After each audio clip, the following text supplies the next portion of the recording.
Well, hey, everybody, welcome back to the Daily Six. Grab Genesis chapter 16, get it open. We're going to see something that will be very relevant to you and me. Genesis 16, come on.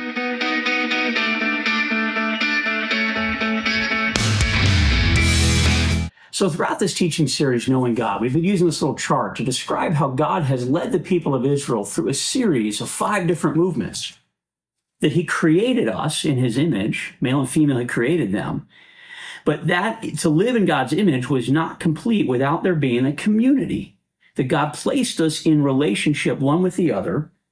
This was the whole model. This is what God had called Abram to be, to build a family, to be this example of holiness.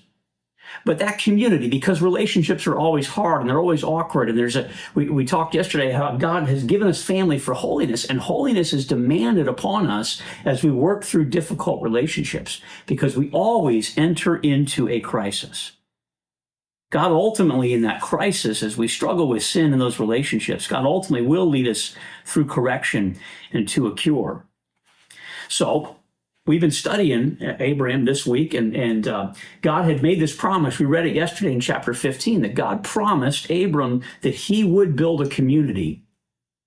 And he believed God, verse 6. God credited to him as righteousness, so he trusted God. But 10 years go by. From the time God gave the promise, and he said, I'll be the provision for you, and Abraham trusted it. 10 years go by. You got chapter 16 open?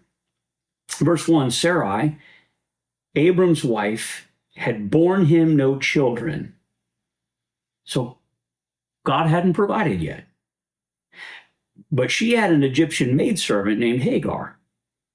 So she said to Abram, the Lord has kept me from having children. Do you see that?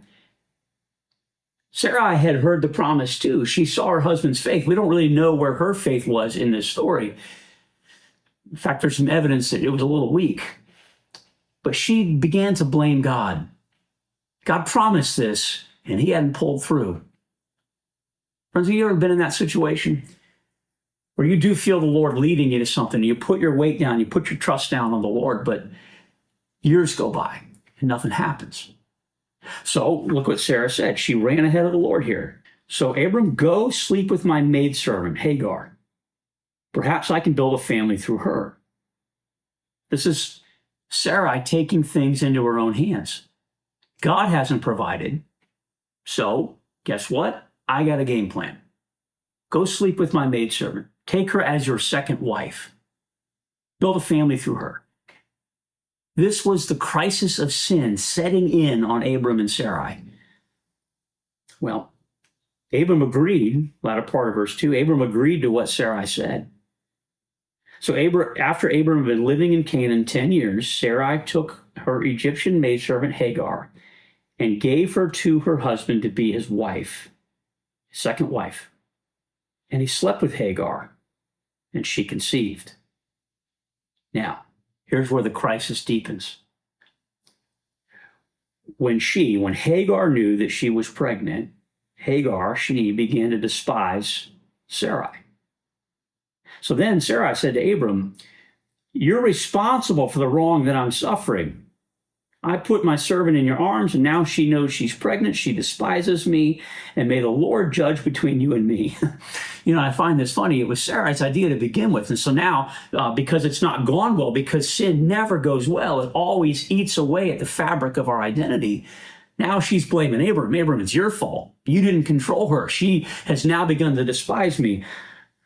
Well, verse 6, Abram, he's like, I can't deal with all this stress.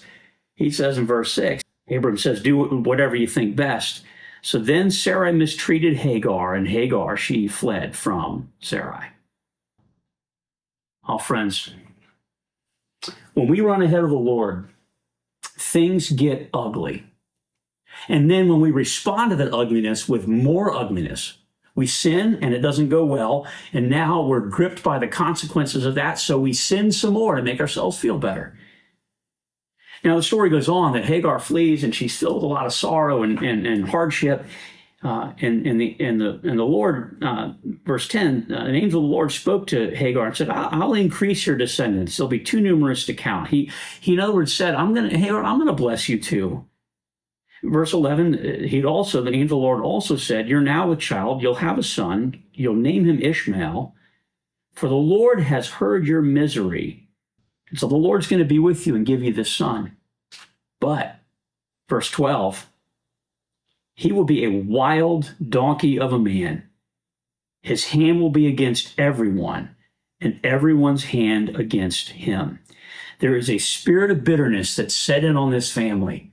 Hagar and Ishmael, and because of Abram and Sarai's sin, she's caught up in all this destructive reality. Now, something you need to know about this family. God had called Abram and Sarai to build this family, to build a family of holiness, and they sinned out of fear and rejection of the Lord, distrust of the Lord.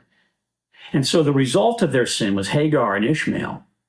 And that family conflict, that stress between Abram's family and Hagar and Ishmael has been going on ever since.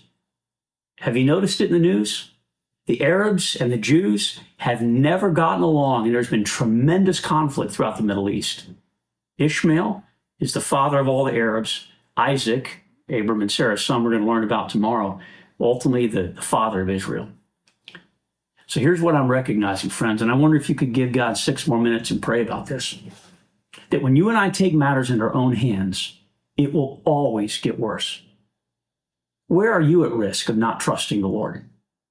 Can you give God 6 more minutes? Pray about that. Surrender to Him your heart, what it is that you need to understand about where I'm at risk of distrusting God and running ahead of Him. Give God 6 more minutes. Pray about that, and then come on back tomorrow for more. We understand what happens next in Abram and Sarah's life right here on the Daily Six. We'll see you then.